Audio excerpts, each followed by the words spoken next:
May ano yung pakiramdam mo, yung as a singer na rin, parang ngayon sa subaybayan ng buong bansa yung journey ni Marcelito Pomoy, di ba, sa AJT o parang Nakaka-proud naman, di ba? Lalo-lalo na tayo mga Pinoy, we really support each other, which is very, very good, I think.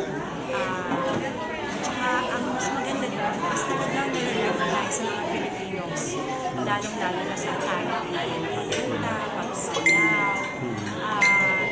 I guess that's with the help of the internet and everything, mas nakaka-reach out tayo. So, mas napapansin naman.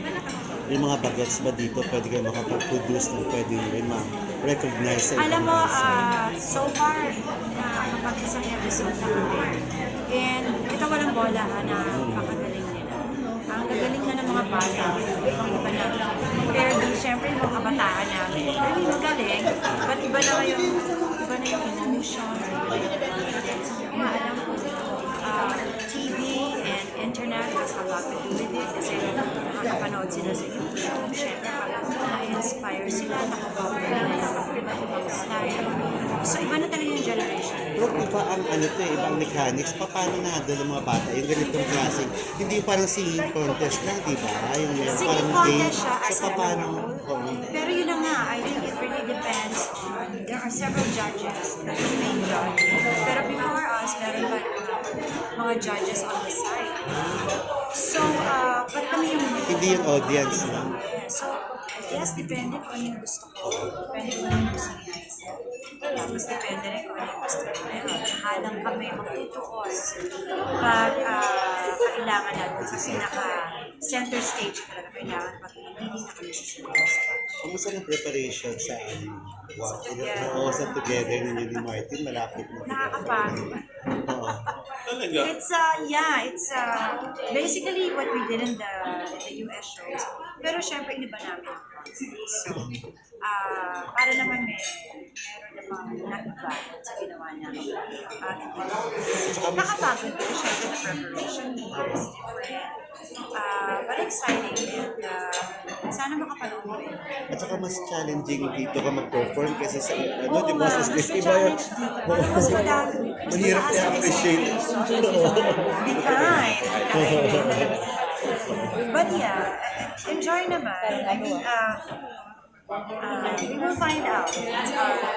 It's our first after 100 years. First Valentine shows again after 100 years. Masaya naman kami sa Isipin ko sa siya, first time siya makaka-works. first time ko siyang napakabait na ba. Actually, even before this, na-meet ko na siya a long time ago. Napakasimple. Sa Santa Rosa. Oo, may close kayo pareho kay ano, Yeah. Congresswoman. Yes, so, noon pa lang nakita ko na siya, napakasimple niya. Parang walang siya nagbago. Simple pa rin siya, kulit pa rin siya, very humble. And I think that's why he's very blessed. Hindi ka pa ba niya nabati na parang kamukha mo si May? Parang malamig. Wala pa naman siya sinasabi. Pero kinakalat ko na ex ko siya. Ex ko siya, kinakalat ko lang yun. Uy, alam mo, parang bagets ka ba? Kaya nga eh. So, Joke lang yun, ah. may ka-Valentine's ka ba kasi celebrate ngayon? Wala. Si Martin pa rin dahil magtatrabaho May lang show, siya. okay. Yung Wala. Ay, nakaka-pressure yung mga ganyan. But, I mean, I'm not sad. I'm not hurt. I think nasanay na ako ng ilang taon na. And now, meron akong gagawin. At least hindi ako mag-stay sa bahay. Ngayon, nasa labas ko ng bahay. Kasi may work ako. Ay, nako. Kaliway. Panoorin mo na lang. Siyempre happy ako. Happy na. Natouch ako na.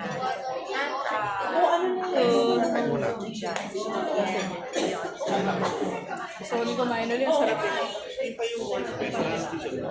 Hindi namin alam.